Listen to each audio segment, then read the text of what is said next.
Vous avez été fortement chamboulé, on me dit.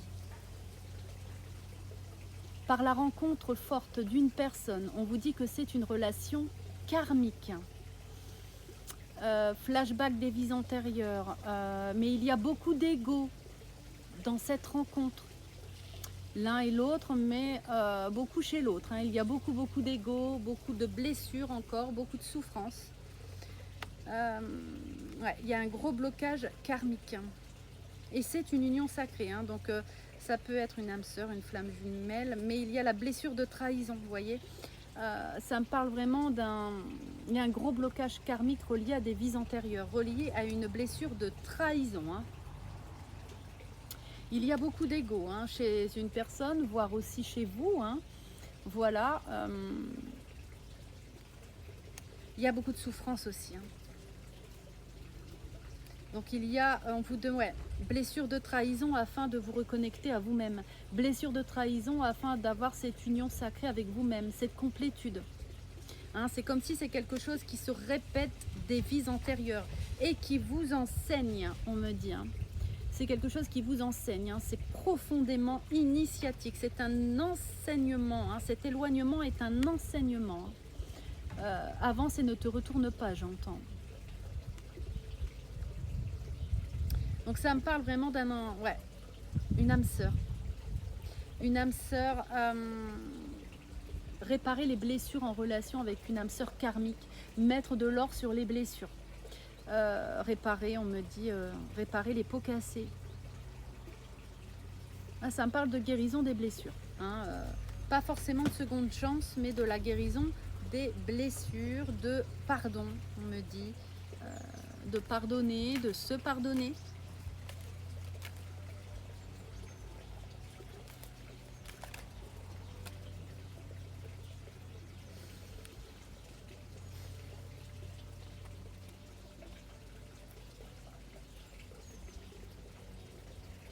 Il y a beaucoup de peur en relation avec un ex-partenaire. Beaucoup de peur, beaucoup d'angoisse, beaucoup de blessures de trahison en relation avec cette personne. Cette personne aussi doit avoir beaucoup de peur en elle, de blessures ou de souffrances, qu'importe, mais en tout cas il y a des gros problèmes en relation avec cette personne. On vous demande de prendre soin de vous, de vous mettre en priorité, on me dit. Oui, c'est une blessure, une grande blessure. Il y a aussi la blessure d'abandon qui joue là-dedans pour vous. Une blessure de trahison qui a été réveillée dans cette relation, mais il y a la blessure d'abandon chez vous. Donc il peut avoir vraiment une dépendance affective, une codépendance en relation avec cette personne. On me dit qui doit s'éloigner. La sincérité, ça me parle vraiment d'être sincère et honnête envers vous-même. Votre cœur, la guérison du cœur, on me dit. Guérison du cœur. On va voir une carte là, au hasard. Vous êtes sollicité. Je te montre la valeur et la patience de la persévérance. Les fruits de ton travail demandent du temps pour mûrir. Ne te décourage pas, la récompense vient à ceux qui attendent et qui continuent à nourrir leurs rêves avec dévouement et foi. Prends ma vertu et fais-en une force de résilience. Donc là, on vous demande, vous êtes beaucoup sollicité en ce moment, c'est dur au niveau des épreuves, c'est éprouvant, on me dit. Mais ça a une raison, le chaos a une raison. Il y a un ordre dans le chaos et la folie.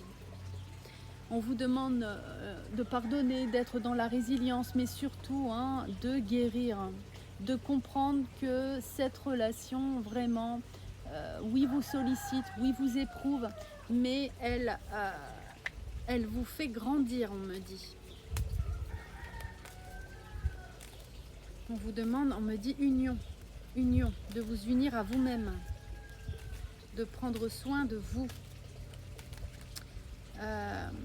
Il y a peut-être on me dit âme sœur toxique, âme sœur karmique, il y a peut-être de la toxicité dans cette relation.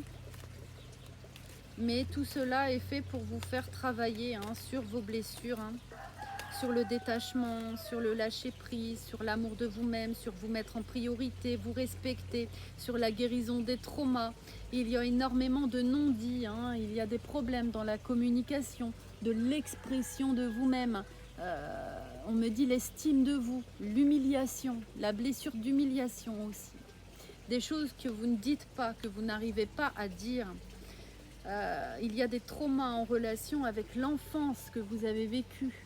Ça peut être, on me dit, des attouchements, ça peut être de l'emprise qu'on a eue sur vous, ça peut être des traumas autres, hein, même plus importants, sur l'intimité que vous avez vécu dans l'enfance.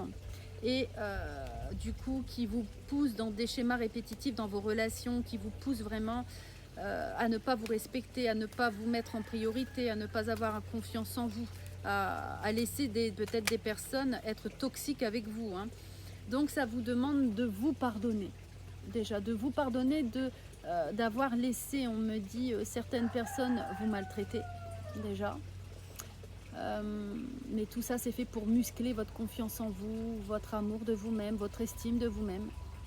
Un jour, on y arrive, à force de maltraitance, à force de schémas répétitifs, à force d'avoir trop pleuré, à force de déception. Merci la déception, parce qu'on y arrive. On arrive à nous pardonner d'avoir laissé autant de chance à certaines personnes ou de ne pas avoir écouté nos intuitions, voilà, tout ça. Et on vous demande de pardonner, hein, peut-être pas ce que cette personne vous a fait, mais de laisser entrer le pardon dans votre vie afin de vous libérer, on me dit. Afin de vous libérer et afin de laisser entrer de la nouveauté dans votre vie. On me dit afin de vous laisser entrer, afin de vous reconnecter à vous-même, hein. D'apprendre à vous connaître, on me dit. Ouais, c'était une relation en effet miroir, hein. Ça me dit, ouais, comme si vous vous êtes fait un film, hein, avec le bonheur, la maison, l'enfant, nanana. Mais c'est une personne qui ne vous a pas respecté. On me dit, il y a une personne qui vous attend et qui désire la même chose que vous. Une relation fidèle, un foyer, des enfants. Voilà, vous avez peut-être eu des enfants avec cette personne, hein, où vous avez tout fait pour le bonheur, mais cette personne, voilà, on me dit, a déconné, n'a pas respecté le contrat, on me dit. Ça peut être un contrat de mariage, hein. Personne qui vous a été infidèle, hein.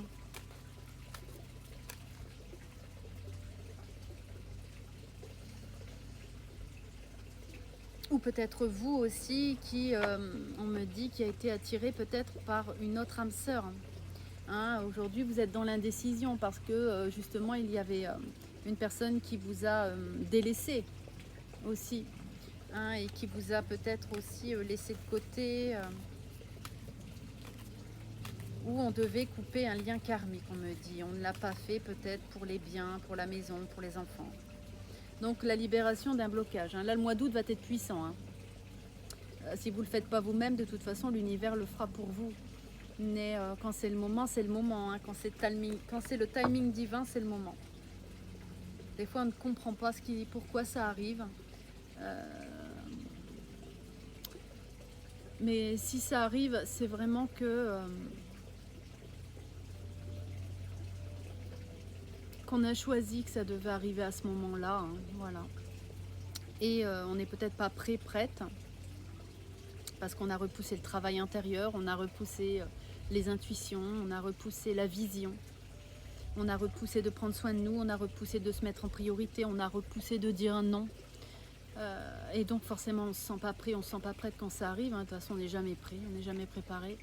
Mais tout dépend comment on va répondre à l'expérience, comment on va répondre au deuil, à la perte, tout ça, hein, plutôt que de réagir par la position de victime, bourreau ou sauveur. Mais on peut transformer, on me dit, le sort en destin avec la façon dont on va répondre à ce qui nous arrive. Comme on a mal, mais on a aussi cette compréhension supérieure que cette rupture et ces problèmes, hein, doivent se faire, hein. On me dit, hein. il y a eu beaucoup de problèmes, hein.